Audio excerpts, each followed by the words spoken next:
ನಮಸ್ತೆ. ನಾನಿವಾಗ HPV vaccine ಬಗ್ಗೆ ಹೇಳ್ತೀನಿ. HPV ವ್ಯಾಕ್ಸಿನ್ ಅಂದರೆ ಹ್ಯೂಮನ್ ಪ್ಯಾಪಿಲೋಮಾ ವೈರಸ್ ವ್ಯಾಕ್ಸಿನ್.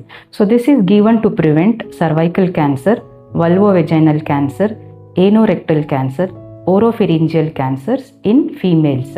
ಮೇಲ್ಸಲ್ಲೂ ಈ ವ್ಯಾಕ್ಸಿನ್ ತೊಗೊಳ್ಬೋದು. ಸೊ ಮೇಲ್ಸಲ್ಲಿ this will prevent penile cancer, oropharyngeal cancer, anorectal cancer. So ಯಾವ ಏಜ್ ಗ್ರೂಪಲ್ಲಿ ಇದು ಕೊಡಬೇಕು? ಗರ್ಲ್ಸಲ್ಲಿ ಬಿಟ್ವೀನ್ 9 to 14 ಇಯರ್ಸ್ 2 ಡೋಸ್ ಕೊಡಬೇಕಾಗತ್ತೆ, 0 ಮತ್ತು 6.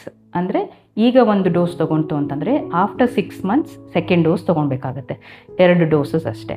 After 14 years up to 45 years 3 doses ಕೊಡಬೇಕಾಗತ್ತೆ, 0, 1 and 6. ಅಂದರೆ ಈಗೊಂದು, ಆಫ್ಟರ್ 1 month ಒಂದು, 3rd dose after 6 months. So next ಬಾಯ್ಸಲ್ಲೂ ಸೇಮ್ ಡೋಸೇ ಇರುತ್ತೆ, 9 to 14 years 2 dose, after 14 years up to 45 years 3 doses ತೊಗೊಳ್ಬೇಕು. ಸೊ ಇದರಲ್ಲಿ ಕ್ವಾಡ್ರಿವೇಲೆಂಟ್ ಮತ್ತು ಬೈವೇಲೆಂಟ್ ಅಂತ ಇರುತ್ತೆ. Quadrivalent will act against 6, 11, 16 and 18 variants.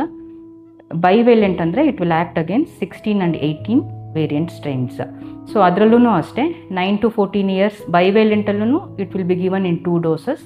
9 to 14 years 2 dose ಬೇಕಾಗುತ್ತೆ, after 14 years up to 45 years 3 doses ಕೊಡಬೇಕಾಗತ್ತೆ. There are many myths and misconceptions about this HPV vaccine where it can cause many complications, side effects.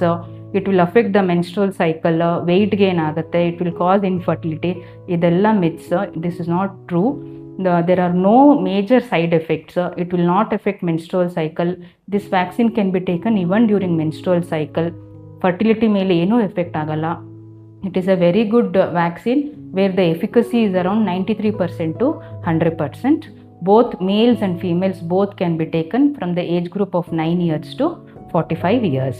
So this vaccine is readily available in our hospital. For any further queries and inquiry, you can contact Sri Lakshmi Multi Speciality Hospital. Thank you.